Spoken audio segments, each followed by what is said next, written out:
আসসালামু আলাইকুম সুপ্রিয় দর্শক, শুভেচ্ছা জানবেন। এই মুহূর্তে অর্থাৎ যখন এই কন্টেন্ট করছি, তখন ইরান এবং যুক্তরাষ্ট্রের মধ্যে একটা যুদ্ধ লেগে যাওয়ার আশঙ্কা নেই। মার্কিন প্রেসিডেন্ট ডোনাল্ড ট্রাম্প ইরানে আক্রমণ করার একটা মরিয়া ভাব থেকে সরে এসেছেন আগেই। এমনকি ইরানের সর্বোচ্চ নেতা আয়াতুল্লাহ আলী খামেনিও বলেছেন যে তিনি ইরানকে যুদ্ধে টেনে নিয়ে যেতে চান না। কিন্তু তারপরেও অনেকে আস্থা পান না। তারা মনে করেন যে মার্কিন প্রেসিডেন্ট ডোনাল্ড ট্রাম্প ইরানে একটা আক্রমণ করে ফেলতে পারে এবং একটা যুদ্ধ লেগে যেতে পারে। তাহলে আমরা এই কন্টেন্টে আলোচনা করব যে যুক্তরাষ্ট্রের জন্য ইরানে আক্রমণ করা কেন এত সহজ বিষয় নয়। মানে কেন এটা একটা অল্পতেই মানে ছেলের হাতের মোয়ার মতো সহজলভ্য নয় যে যুক্তরাষ্ট্র চাইলেই হুট করে ইরানে আক্রমণ করে ফেলবে। কেন এরকমটা নাও হতে পারে। প্রথম কথা হলো যে যুক্তরাষ্ট্র কেন ইরানে আক্রমণ করবে, এর তো একটা যুক্তি থাকা লাগবে। যুক্তিটা কি হতে পারে?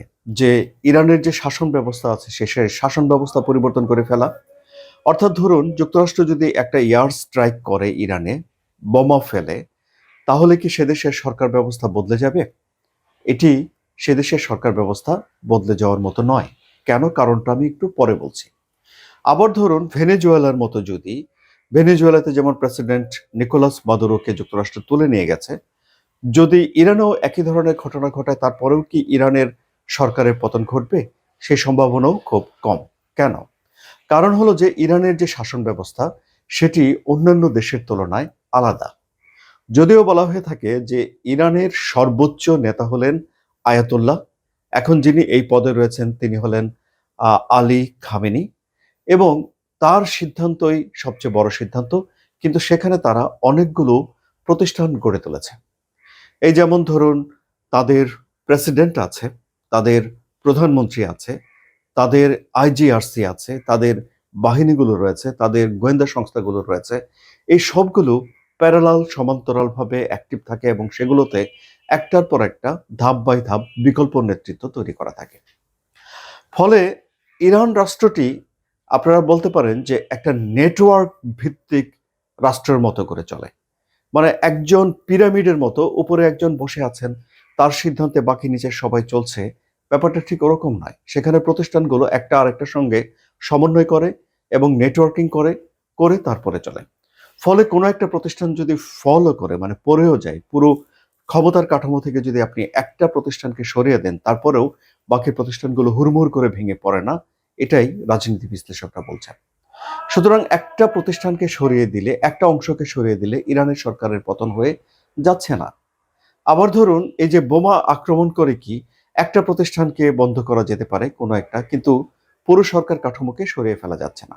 সুতরাং সরকার কাঠামো যদি সরাতে হয় বা সরে যেতে হয়, তাহলে সেটি সেই দেশের ভেতর থেকে গণ অভ্যুত্থান একটা বিষয় হতে পারে বা মানুষের চাওয়া লাগতে পারে। কিন্তু গত 2 সপ্তাহ ধরে আমরা তো দেখতে পেলাম যে ইরানে যেই বিক্ষোভ হয়েছে, যারা সরকার পরিবর্তন চেয়েছিল তারা ব্যর্থ হয়েছে এবং ইরান এখন শান্ত হয়ে পড়েছে। আবার ধরুন যুক্তরাষ্ট্রের উদ্দেশ্যটাও বিবেচনা করার একটা বিষয় রয়েছে যে যুক্তরাষ্ট্র আসলে ইরানে কি চায়। যুক্তরাষ্ট্র কি ইরানে এই সরকারকে বদলে দিয়ে একটা উদার গণতান্ত্রিক ব্যবস্থা চালু করতে চায়, নাকি যুক্তরাষ্ট্র চায় ইরান একটা এমন রাষ্ট্র হয়ে উঠুক যে রাষ্ট্রের সঙ্গে যুক্তরাষ্ট্রের ব্যবসা বাণিজ্য চালু হতে পারে এবং ইরানের যে অতিরিক্ত নির্ভরশীলতা রয়েছে চীনের উপরে যুক্তরাষ্ট্রের নিষেধাজ্ঞার কারণে, সেই নির্ভরশীলতা কমে আসতে পারে এবং চীনমুখী না হয়ে ইরান যুক্তরাষ্ট্রমুখী হয়ে উঠুক, এরকম একটা রাষ্ট্র হয়ে উঠুক। এটা কি যুক্তরাষ্ট্র চায়?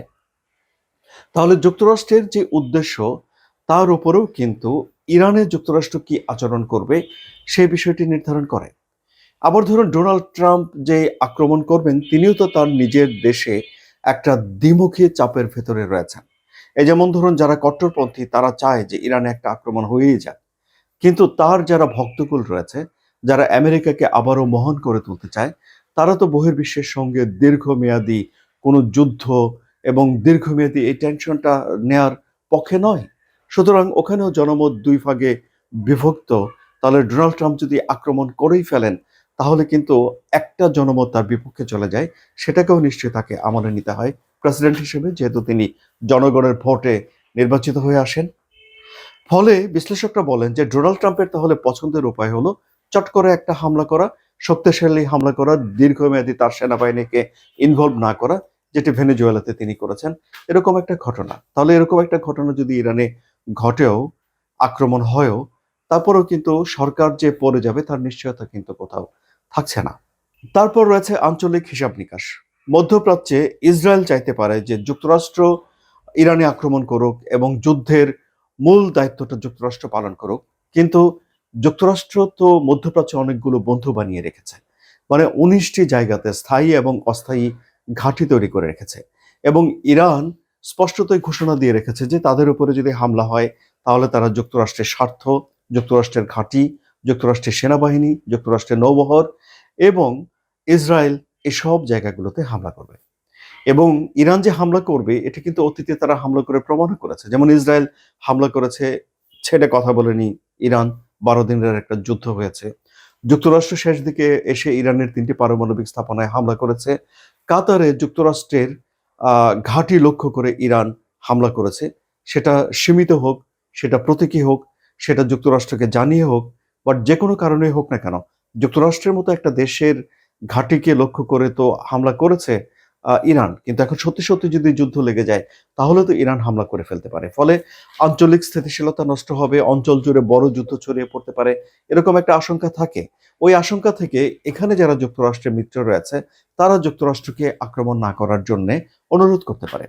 যদি যুক্তরাষ্ট্র তাদের অনুরোধ না শোনে তাহলে তারা কি করতে পারে? তারা বলতে পারে যে তাদের ভূমি এই আক্রমণের জন্য তারা ব্যবহার করতে দেবে না, অর্থাৎ ঘাঁটিগুলোকে নিষ্ক্রিয় করে দিতে পারে। সেই ক্ষেত্রে যুক্তরাষ্ট্রের জন্য একটা জায়গা দাঁড়াবে, সেটি হলো যে দূরপাল্লার ক্ষেপণাস্ত্র দিয়ে আক্রমণ করা বা বিমান হামলা করা দূর থেকে, এবং সেটি করে দূর থেকে উড়ে এসে একটা দুটো বিমান হামলা করে কি তাহলে সরকার পরিবর্তন করে ফেলা যাবে? সেগুলো একটা প্রশ্ন রয়েছে। সুতরাং যুক্তরাষ্ট্র চাইলেই এখন ইরানে যে চট করে হামলা করে ফেলতে পারে না, সে বিষয়টি তো এই আলোচনা থেকে স্পষ্ট হলো। এর পেছনে অনেক যুক্তি, অনেক উদ্দেশ্য, চুলচেরা বিশ্লেষণ, লাভ ক্ষতির হিসাব, আন্তর্জাতিক রাজনীতি, আঞ্চলিক স্থিতিশীলতা, অনেক কিছু জড়িয়ে রয়েছে। তাই নয় কি সুপ্রিয় দর্শক? কি মনে হচ্ছে আপনাদের?